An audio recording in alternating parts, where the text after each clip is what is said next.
하나님 말씀은 사무엘하 6장 1절로 11절 말씀입니다. 우사가 하나님의 영광 앞에서 불에 타 죽다라는 제목으로 하나님의 궤를 옮겼을 때 우사가 죽는 그 사건을 오늘 우리가 묵상하고자 합니다. 이스라엘 백성들이 생명처럼 소중하게 여기는 그 언약궤는 이방 민족들이 볼 때는 자신들이 섬기는 우상과 같은 것으로 생각할 수 있었으나 하나님의 언약궤는 근본적으로 저들이 섬기고 있던 우상들과는 다른 것이었습니다.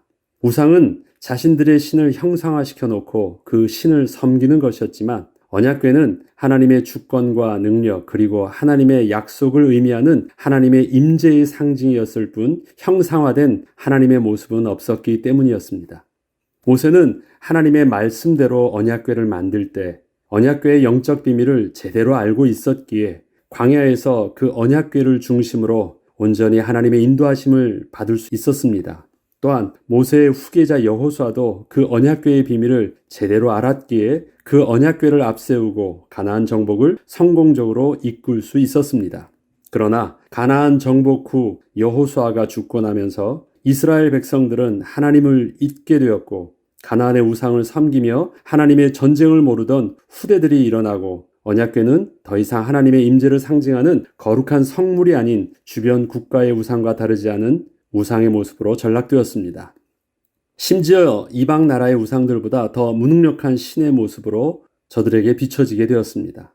급기야 사사시대에는 그 언약궤가 이방 나라의 우상과 똑같은 모습으로 바뀌었다는 사실을 단적으로 보여주는 사건이 일어났는데 바로 이방 나라가 전쟁을 할 때 자신들의 신을 앞세우고 나오는 것처럼 이스라엘 백성들도 자신들의 언약궤를 들고 블레셋과의 전쟁에 가지고 나갔다가 언약궤마저 빼앗겼던 것입니다. 이처럼 엘리 제사장의 두 아들이 블레셋과의 전쟁에 하나님의 언약궤를 들고 나가게 되면서 하나님의 언약궤는 더 이상 하나님의 임재의 상징이 아닌 이방 나라의 우상과 똑같은 의미의 우상으로 세상 나라와 이스라엘 백성들에게 그렇게 공식화되어 버린 것이었습니다. 결국 자신들이 하나님이라 생각을 했던 그 언약궤라는 우상에는 이스라엘 백성들이 기대하고 있던 하나님의 능력은 나타나지 않았고 그 언약궤마저도 블레셋 사람들에게 빼앗겨 다곤신의 승리의 전리품으로 다곤신전에 보관하게 되었던 것입니다. 이때 블레셋 진영으로 들어가게 된 언약궤는 하나님께서 친히 블레셋의 사람들에게 재앙을 내리시면서 하나님께서 만군의 여호와 하나님이심을 저들에게 드러내 보여주셨고 마침내 다시 이스라엘 진영에 들어오게 되었습니다. 그리고 그 언약궤는 베세메스 사람들이 있는 곳으로 보내졌는데 베세메스 사람들이 그 언약궤를 열고 그 안을 들여다보다가 5만 70명이라 하기도 하고 또 70명이라 하는 하나님의 강력한 진노 앞에서 그 자리에서 그 많은 숫자가 죽은 일이 발생하게 되었고 언약궤의 영적 비밀을 잘 알고 있지 못했던 이스라엘 백성들은 더 이상 언약궤를 어치할 수 없어서 이스라엘은 그 언약궤를 그렇게 보관하게 되었던 것입니다. 이렇게 보관되어 있던 언약궤는 사무엘 시대 20년, 사울 시대 40년, 다윗 시대 약 10년 기간을 거치며 총 대략 70년 만에 마침내 다윗에 의하여 다윗이 있는 곳으로 옮겨지게 된 것이 바로 오늘 본문의 배경입니다. 다윗은 언약궤를 새롭게 옮기면서 이스라엘 장로들에게 이렇게 설득을 했었습니다. 역대상 13장 3절에는 우리가 우리 하나님의 궤를 우리에게로 옮겨오자. 사울 때에는 우리가 궤 앞에서 묻지 아니하였느니라. 다시 말해서 다윗은 하나님의 궤를 모셔오는 것을 우상을 모셔오는 것처럼 말하지 않고 하나님 앞에 서기를 우리가 다시 하나님 앞에 나아가야 되지 않겠느냐는 의미에서 언약궤를 옮겨오려고 했던 것입니다. 이처럼 다윗은 다시 하나님을 모시고 싶은 심정으로 언약궤를 옮겨오려 했고 이에 대한 준비로 지난날 자신이 왕이 될 때 왕을 축하하기 위해서 온 이스라엘에서 모였던 3만 명의 백성들을 다시 모이게 하였습니다. 그런데 이 과정에서 다윗이 미처 생각지 못했던 것이 있었습니다. 그것은 그 언약궤에 대하여 이스라엘 백성들이 반드시 해결되어야 할 문제가 있었음을 제대로 알지 못한 것이었습니다. 그것은 언약궤가 이스라엘 백성들에게 어떠한 의미가 있는 것인지 정확한 영적 비밀을 새롭게 회복하지 않으면 설령 다윗이 그 언약궤를 소중하게 모시고 자신의 왕궁으로 모셔놓는다고 해도 아무런 의미가 없었기 때문이었습니다.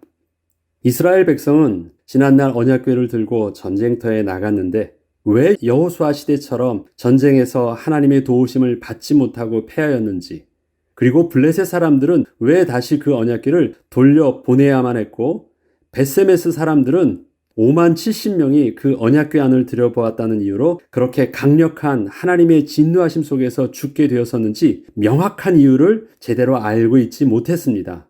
그래서 그저 두려움만 있었을 뿐이었습니다. 만약에 이방 나라의 우상과 같은 것이었다면 오히려 그 앞에 나아가 절을 하는 것이 맞는 것 같은데, 언약궤는 하나님께서 접근조차 불허하셨던 이유를 이스라엘 백성들은 정확하게 알지 못했던 것입니다. 하나님의 언약궤 안에는 하나님의 언약의 두 돌판과 아론의 쌍난 지팡이, 그리고 만나를 담았던 항아리가 들어 있었습니다. 대부분의 사람들은 언약궤를 귀하게 다루며 제사장들이 메고 언약궤 앞뒤로 레위인들이 긴 행렬을 서서 진행하는 것을 보게 된다면 분명 그 언약궤 안에는 귀한 것이 들어있다고 생각을 할 것입니다. 그런데 언약궤는 우리의 생각과 다르게 그 언약궤의 거룩함은 그 궤 안에 있는 세 가지 물건으로 말미암지 않고 그 궤를 덮은 속죄소에 있었습니다. 이것을 정확하게 알지 못하면 오늘 우사의 죽음을 이해할 수 없습니다. 속죄소는 언약궤를 덮는 뚜껑을 말하는데, 엄밀히 말하자면 언약궤의 뚜껑이 아니고 속죄소라 일컫는 거룩하신 하나님의 좌소를 말합니다. 언약궤 위에 이렇게 놓여져 있었기 때문에 언약궤의 뚜껑처럼 보여요. 그러나 그 기능은 뚜껑의 기능이 아닙니다. 언약궤 위에 올라서 있는 것입니다.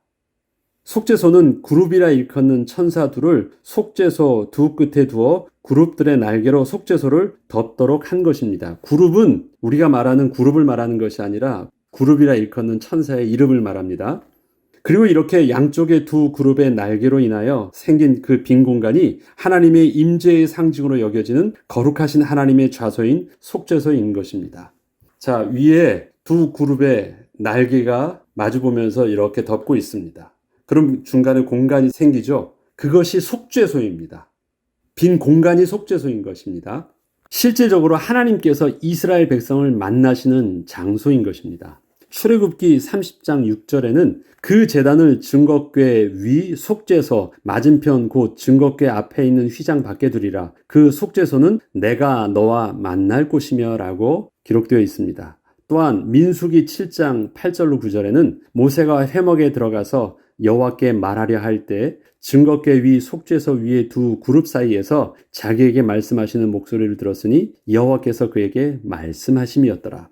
이것을 시각적으로 표현하자면 하나님께서는 언약궤 안에 보관되어 계신 것이 아니라 언약궤 위 두 그룹 사이인 속죄소에 앉아 계신 것입니다. 그리고 백성에게 말씀하시는 것입니다.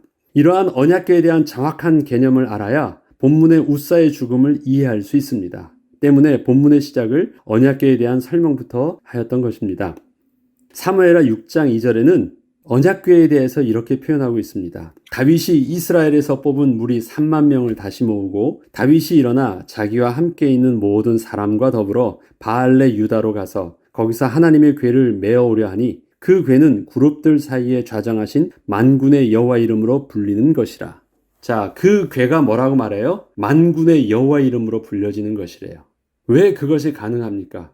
만군의 여호와 하나님이 거기 앉아 계신 것이잖아요. 그러니까 언약궤가 보이지 않고 눈에 보이지 않는 속죄소에 계신 그 하나님을 모세는 본 것이고 여호수아는 본 것입니다. 그런데 그 뒤 후대는 그 좌소에 앉아 계신 하나님은 볼 수 없었고 단지 언약궤만 본 것이고 그 언약궤 안에 있는 새 성물만이 중요한 것으로 착각을 했던 것입니다.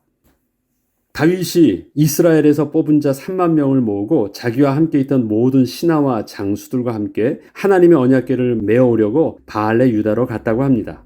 다윗의 이러한 행위는 단지 언약궤라는 물건을 옮기기 위하여 온 이스라엘에서 특별하게 택한 자들을 그렇게 많이 모은 것이 아니었습니다.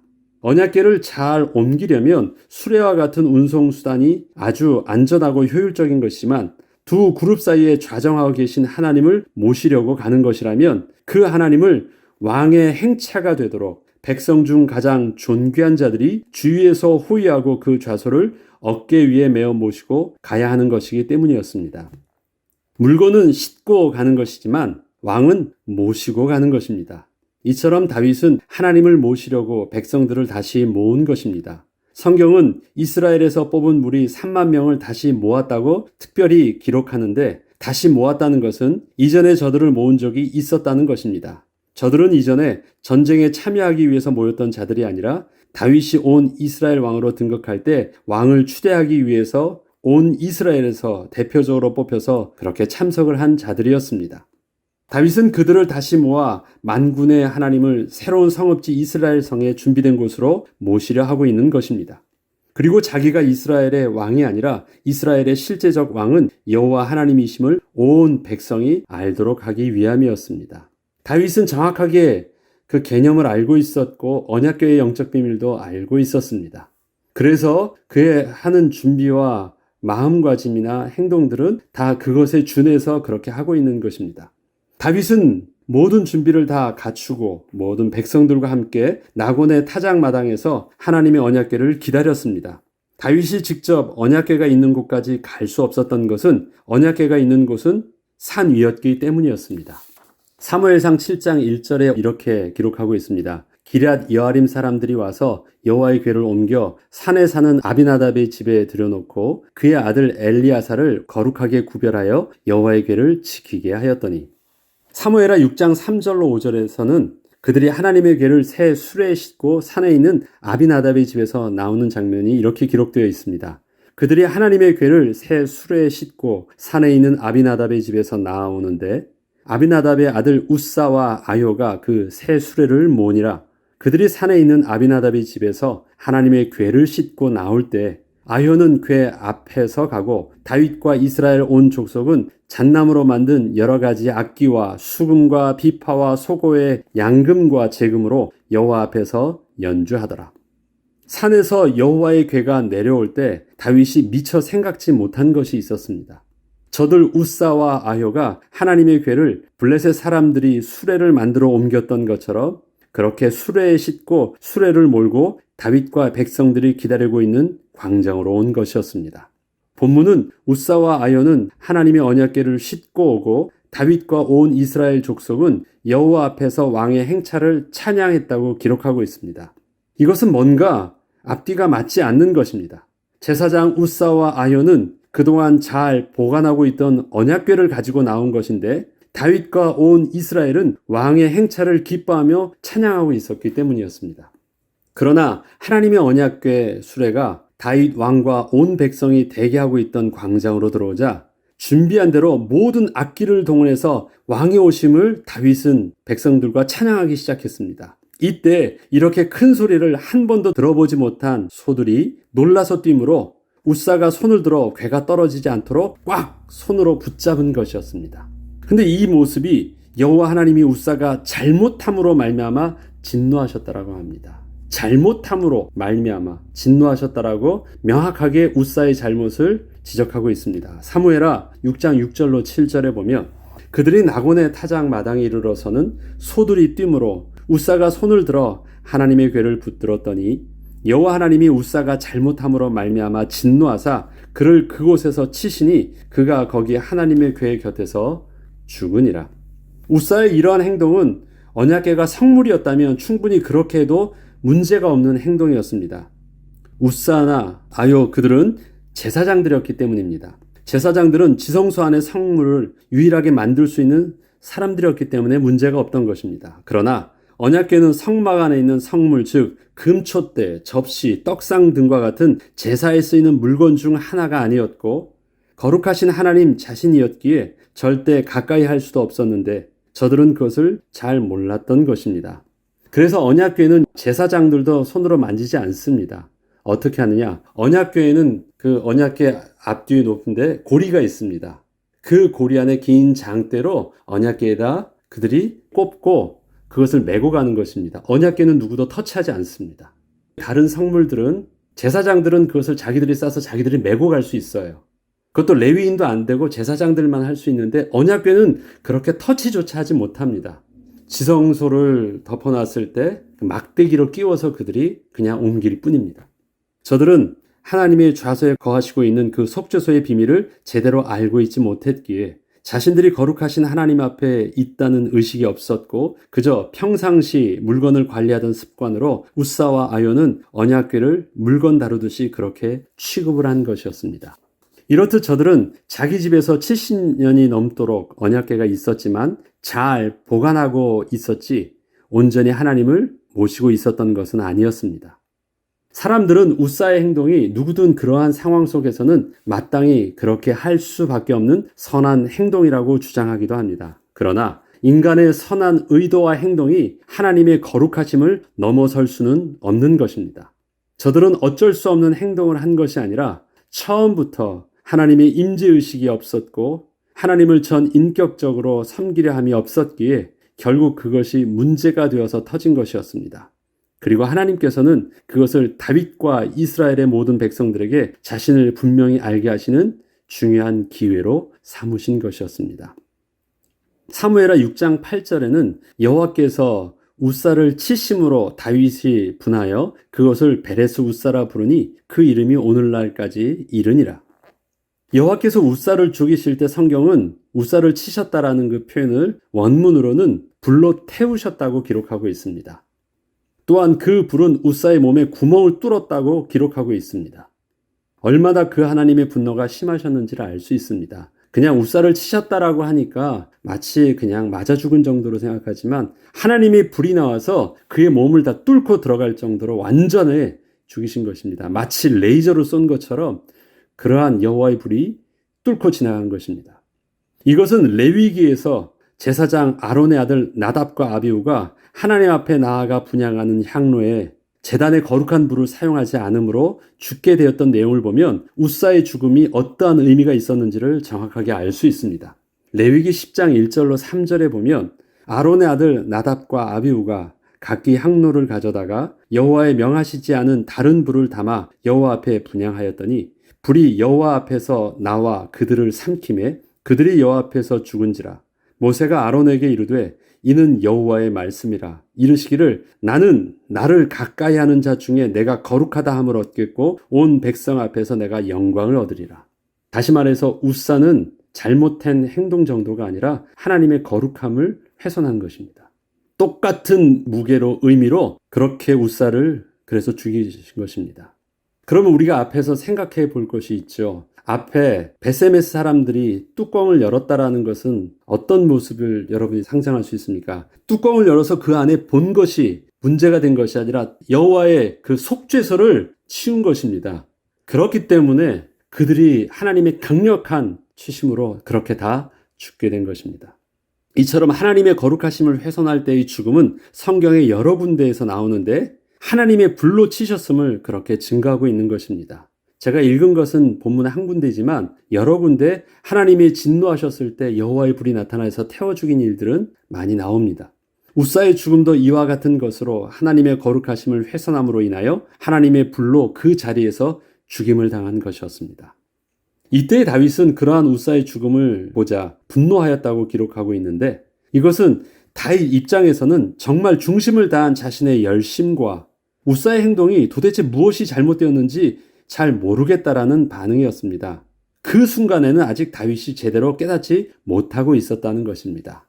그러나 나중에는 그것이 어떠한 의미인지를 알게 됩니다. 그것이 바로 사무엘하 6장 9절로 11절에 나와 있는데 다윗이 그 날에 여호와를 두려워하여 이르되 여호와의 궤가 어찌 내게로 오리요 하고 다윗이 여호와의 궤를 옮겨 다윗성 자기에게로 메어가기를 즐겨하지 아니하고 가드 사람 오벳 에돔의 집으로 메어간지라. 여호와의 궤가 가드 사람 오벳 에돔의 집에서 석 달을 있었는데 여호와께서 오벳 에돔과 그의 온 집에 복을 주시니라. 다윗의 두려움은 하나님을 경외하는 두려움이 아니었습니다. 그것은 지난날 베세메스 사람들이 죽임을 당하면서 가졌던 그 죽을까 염려했던 그 두려움과 다르지 않은 것이었습니다. 그리고 그 두려움 때문에 언약궤를 오벳 에돔 집에 보낸 것도 지난날 이스라엘 백성들이 기럇 여아림 아비나답의 집으로 보냈던 것과 다르지 않은 모습이었습니다. 70년 전과 똑같은 일들이 발생한 것이에요. 혹시나 했는데 똑같은 일들이 발생하니까 정말 당황했던 것입니다.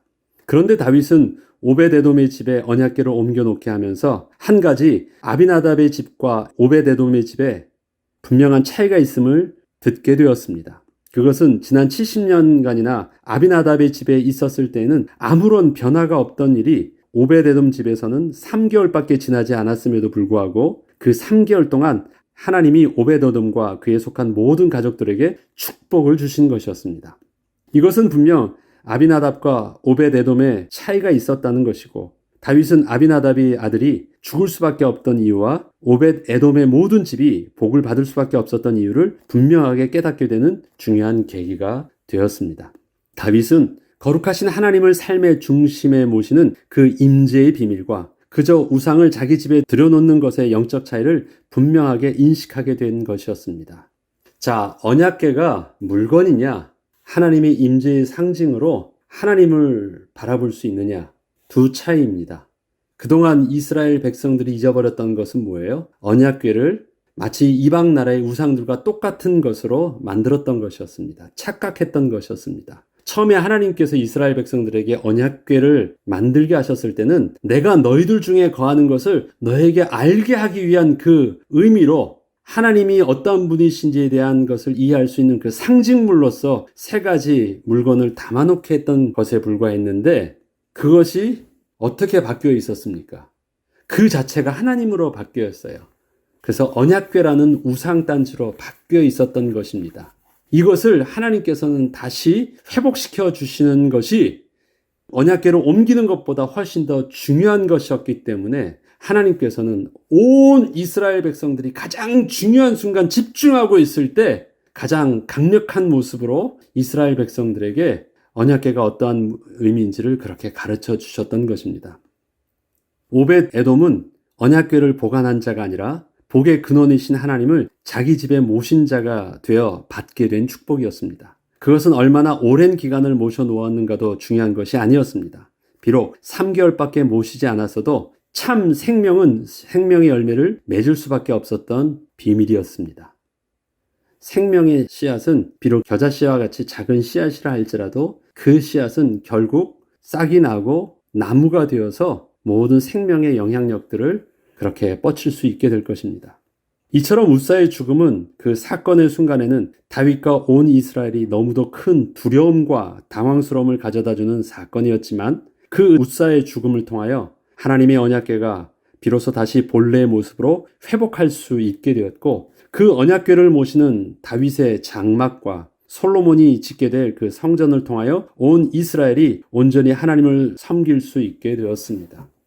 우리가 단순히 성전을 짓고 우리가 교회에서 섬기고 열심으로 헌신한다고 해서 그것이 우리에게 올바른 신앙생활의 모습을 가져다 주지 않습니다. 열심을 다한다고 해서 그것이 올바른 교회 회복의 모습이 아닙니다. 다윗은 평생의 여호와의 전을 짓고 싶었습니다. 그러나 그 여호와의 전이 세상 신을 섬기고 있는 모셔놓은 신전과 근본적으로 다른 것은 무엇입니까? 그곳에 우상신을 섬기는 것이 아니라 그곳에서 하나님을 만나는 영적인 장소로서의 그 비밀들을 놓치지 않을 수 있었기 때문입니다. 그래서 솔로몬이 나중에 성전 낙성식을 할 때 솔로몬이 이렇게 기도합니다. 만군의 여호와 하나님께서 어찌 이 사람이 지어놓은 이 성 안에 하나님께서 거하실 수 있겠습니까? 솔로몬의 성전은 정말 위대했고 대단했거든요. 그런데 다 짓고 나서 그 만군의 하나님이 어찌 이러한 사람이 지어놓은 그곳에 이렇게 제한받을 수 있습니까? 하나님을 우리는 이 안에 제한하려고 모신 것 아닙니다. 그러면서 하는 말씀이 있습니다. 하나님, 우리가 이 성전에 와서 하나님께 기도할 때 혹시 우리가 잘못함으로 범죄에서 포로로 잡혀서 적국에 갔다 할지라도 이 성전을 향하여 하나님께 기도할 때 주는 하늘에서 들으시고 이 성전을 향하여 얼굴을 돌리사 우리와 만나게 해달라고 합니다. 이해되시죠? 솔로몬은 정확하게 성전의 개념을 알고 있었습니다. 왜 그럴까요? 다윗이 정확하게 알고 있었으니까. 그래서 다윗은 짓지 않고 다윗의 장막을 지어서 보관했어도 하나님의 임재의 영적인 축복은 성전을 짓는 것과 다르지 않은 축복을 누릴 수 있었던 것입니다. 하나님의 임재의 비밀을 회복하는 것이 성전을 짓는 것보다, 성전 앞에서 그렇게 빌고 헌신하는 것보다, 오랜 동안 70년을 그렇게 보관하는 것보다 훨씬 더 영적인 비밀을 온전히 붙잡는 것임을 다윗이 우사의 죽음을 통해서 깨닫게 된 것입니다. 저와 여러분이 그 비밀이 있어야 됩니다. 하나님이 우리와 함께 하시는 임재의 비밀이 우리의 예배와 우리의 삶의 모든 영역 속에 함께 해야 되는 것입니다. 그 비밀이 없는 수고와 노력과 헌신과 우리의 마음은 아무 의미가 없는 것입니다. 이 비밀이 있는 자는 그 어디나 하늘나라 하나님과 거하며 하나님과 동행하는 축복을 통해서 하나님의 거룩한 백성의 영향력들을 드러내게 하실 것입니다. 기도하겠습니다. 하나님 아버지, 다윗의 헌신된 마음 앞에서 또 온 이스라엘 백성들의 헌신된 준비된 그 모습 속에서 우사의 죽음은 너무너무도 큰 충격과 당황스러운 사건이었습니다. 그러나 하나님께서는 그 우사의 죽음을 통해서 하나님이 진정으로 원하시는 것이 무엇인지를 분명하게 알게 하여 주셨고, 하나님을 우상처럼 섬기는 것이 아니라 하나님의 임재하신 앞에서 거룩하신 하나님 앞에 서는 영적인 비밀들을 이스라엘 백성들에게 깨닫게 하여 주셨던 것처럼 우리의 삶도 그 하나님을 우리 중심에 모시며 하나님과 동행하는 영적 비밀을 결단코 놓치지 않게 하여 주옵소서. 감사드리며 우리 주 예수 그리스도의 이름으로 기도합니다. 아멘.